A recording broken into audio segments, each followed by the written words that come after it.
விஜயாம்பாள்,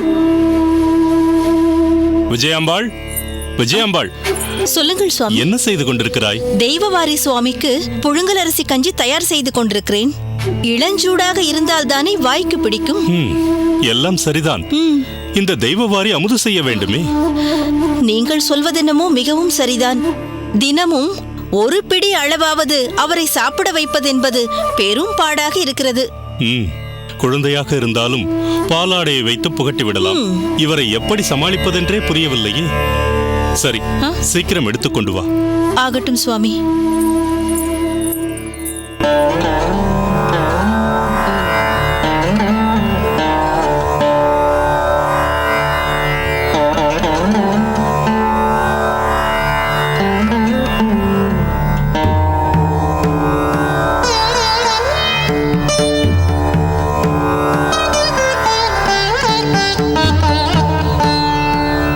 திருக்கோஷ்டி நம்பிகளே, என்ன சொல்கிறார் நம் தெய்வவாரி? என்னை பொருட்படுத்த வேண்டாம். இவரை ஊருக்கு புறப்படும்படி சொல்லிக் கொண்டிருந்தேன். எங்கள் சொல்படி கேட்கிறேன் என்று சொல்லுங்கள். நான் உடனே புறப்பட்டு ஊருக்கு செல்கிறேன். என்ன சம்மதம் தானே? பார்த்தீர்களா பெரிய நம்பி, இதற்கு பதிலே இல்லை இவரிடம்.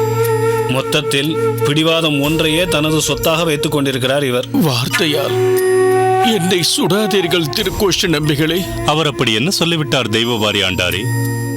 தன் ஆதங்கத்தை வெளிப்படுத்தினார், அவ்வளவுதான். அடியேனை தயவு செய்து புரிந்து கொள்ளுங்கள்.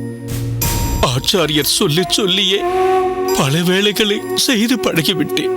அவர் இல்லாத வெறுமை அடியேனை மிகவும் வாட்டுகிறது. அதனால் என் உடலும் எந்த பணியையும் செய்ய மறுக்கிறது. சுவாமி, இந்தாருங்கள். தெய்வவாரி, சற்று சாய்ந்து உட்கார்ந்து இந்த கஞ்சியை அருந்துங்கள். வேண்டாம், அடியேனுக்கு எதுவும் வேண்டாம். இந்த மனநிலையில் என் வாய்க்கு எதுவும் பிடிக்கவில்லை. அண்ணா, பிடிக்கின்றதோ இல்லையோ, ஒரு வாயாவது அருந்துங்கள். இல்லை, அடியேனை வற்புறுத்த வேண்டாம். அடியேனின் விதிப்படி நடக்கட்டும் என்று விட்டுவிடுங்கள். அது எப்படி விட்டுவிட முடியும் தெய்வவாரி? உங்களை கவனித்துக் கொள்ளும்படி ஆச்சாரியார் எங்களுக்கு கட்டளையிட்டு சென்றுள்ளார்.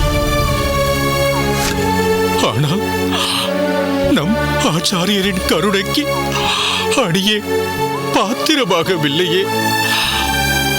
அவரும் இன்னும் வந்து சேரவில்லையே. தெய்வவாரி, உம் நிலையை கருத்தில் கொண்டுதான் நம் திருக்கோஷ்டி நம்பிகளும் அரையறை திருவனந்தபுரம் வரை அனுப்பியிருக்கிறார். அவரும் தகுந்த தகவலோடு இங்கு வந்து விடுவார். அது மட்டுமல்ல, அரையர் கூறிய தகவல்களை கேட்டதும் ஆச்சாரியரும் கூட கிளம்பி வருவதற்கு வாய்ப்பு உள்ளது. அதனால் வேறு எதிலும் சிந்தனையை செலுத்தாமல் உம்மை பெற்ற தாயைப் போல் இவர்கள் உமக்கு உணவு எடுத்து வந்திருக்கிறார்கள்.